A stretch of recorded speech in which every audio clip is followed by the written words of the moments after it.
Chapter 22. The Siege of Jerusalem, a type of Antichrist's attack. The before and after stewards, premiers.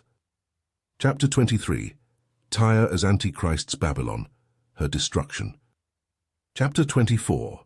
The Tribulation and Second Advent Judgments as a paradigm for the Assyrian invasion. Chapter 25. Praise and Celebration in the Kingdom as a paradigm for God's deliverance from Assyria. Chapter 26. The prospect of future praise and resurrection as encouragement in the tribulation, verses 20 and 21. Chapter 27. Then Armageddon and the Messiah's reign as a paradigm for his deliverance from Assyria. Type and antitype. The invasion of the land contemporary and during the end times. Chapter 28. The northern kingdom of Israel's impending judgment, an antitype of tribulational judgment. Chapter 29. Aerial Zion, the altar of God on which the beast's army, typologically Assyria, is destroyed. Chapter 30.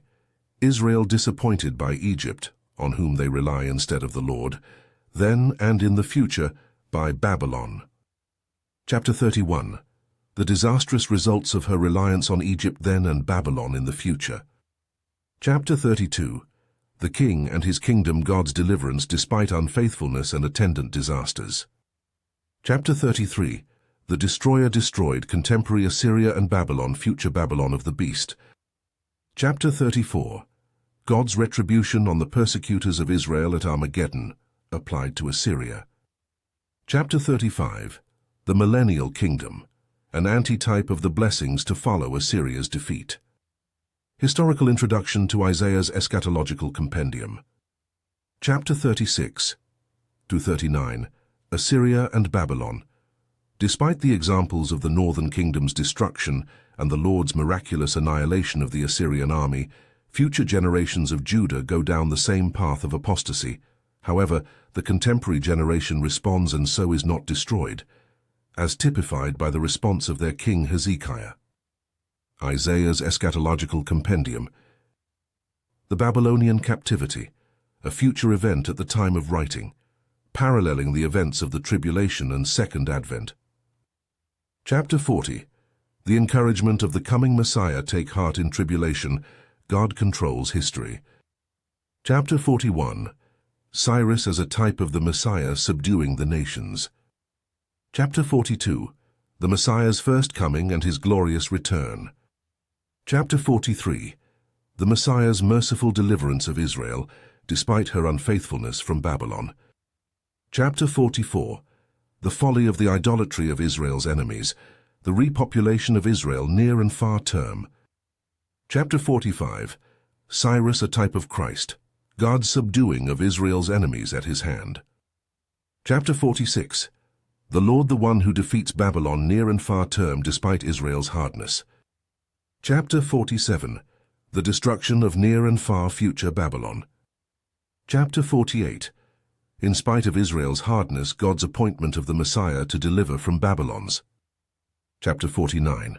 The Messiah's two comings, for the humble a light, for rebels a sword, he restores Israel.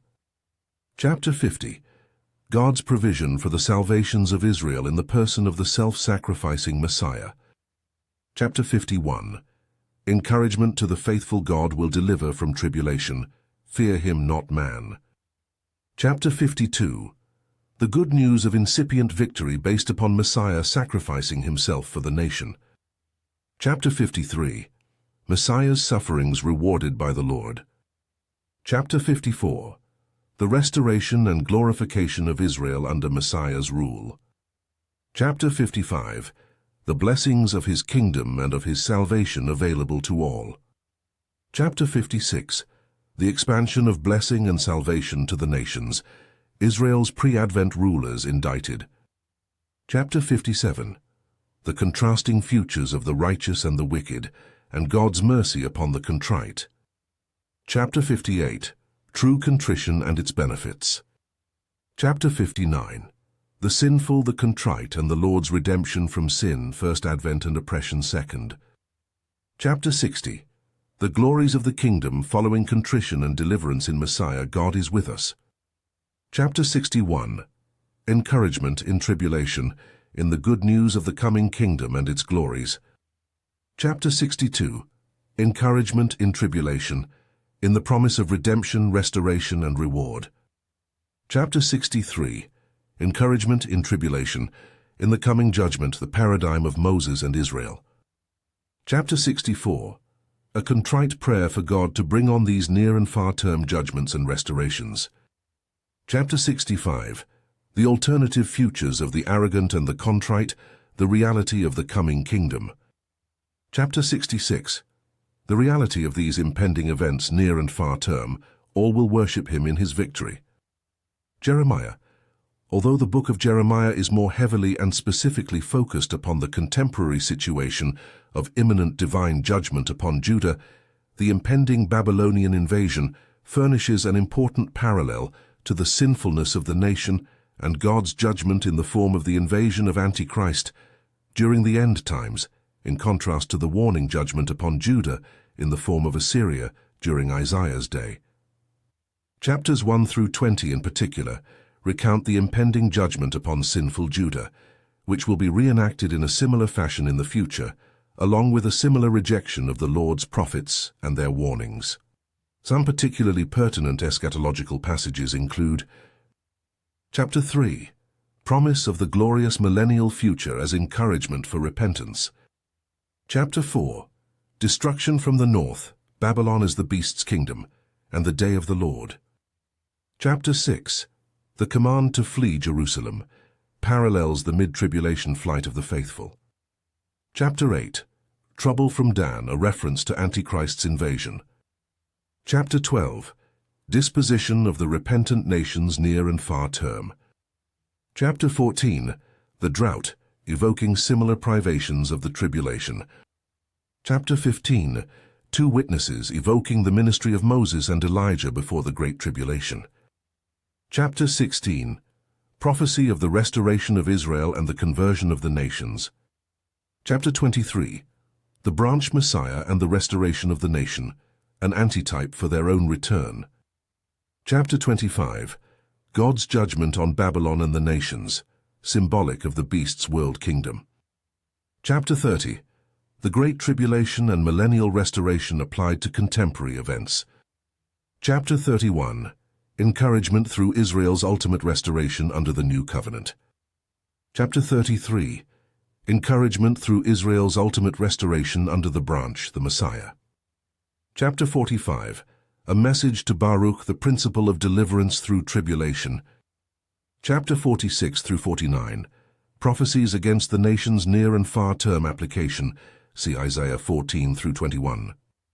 Chapter 50 and 51, the destruction of Babylon and Israel's restoration, near type and future antitype. Ezekiel. The commissioning of Ezekiel contains many parallels to the Apostle John's commission to write the book of Revelation.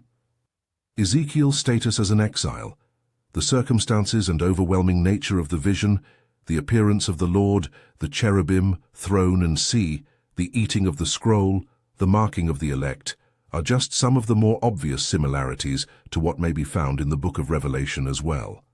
And while the theme of the first half of Ezekiel of impending future judgment upon the nation of Israel can also be applied broadly to the future judgments of the tribulational period, it is in the second half of the book where the focus shifts almost exclusively to those future events which we repeatedly see, forming a deliberate and close analogy with the near contemporary situation confronting the prophet in his own day. Chapter 25, prophecies against the nation's near and far term application. See Isaiah 14 through 21. Chapter 26 through 28, Tyre as the beast's Babylon, Tyre's prince as Satan and Antichrist. Chapter 9 through 32, reliance upon Egypt, Babylon, a vain hope near and far term. Chapter 33, the warning trumpet principle, God's merciful forewarning of final judgment. Chapter 34, the true shepherd's restoration and judgment between the sheep and the goats. Chapter 35, judgment upon Edom as archetypical of the judgment to come upon the nations. Chapter 36, the physical and spiritual restoration of Israel near and far term. Chapter 37, the resurrection and the reign of the Messiah as paradigms for near-term deliverance. Chapter 38 and 39. Encouragement of the prophecy of the beast's invasion and defeat at Armageddon. Chapter 40 through 48. The millennial temple and regime parallel to post-Babylonian captivity events,